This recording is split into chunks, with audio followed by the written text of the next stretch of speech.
Pemirsa, kabar baik bagi para calon jemaah haji karena vaksin meningitis kembali tersedia bagi jemaah haji dan umroh di Palembang dan dipastikan mencukupi hingga akhir tahun. Sebanyak 1.963 dosis dari Dinas Kesehatan Kota Palembang dan 6.000 dosis dari Kementerian Kesehatan diterima dan diprioritaskan bagi jemaah Oktober hingga Desember 2022.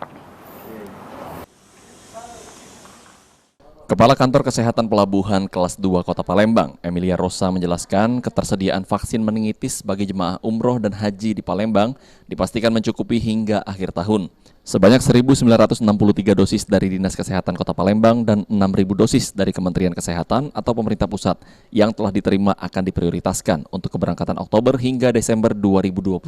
Pelayanan vaksinasi meningitis di KKP kini kembali normal dengan menerima sebanyak 150 hingga 200 pasien per hari. Diketahui vaksin meningitis diterapkan di Indonesia karena memang masih menjadi syarat mutlak perjalanan haji maupun umroh dari Kerajaan Arab Saudi.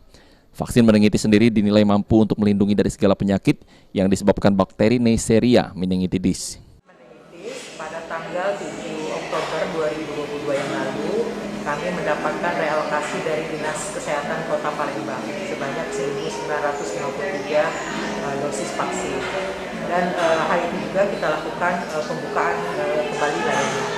Dan pada hari Senin kami mendapatkan pasokan dari pusat sebanyak 6.000 dosis. Jadi alhamdulillah sampai dengan saat ini, hari ini kita sudah melaksanakan vaksinasi untuk sekitar 1.200 calon jemaah. Oke.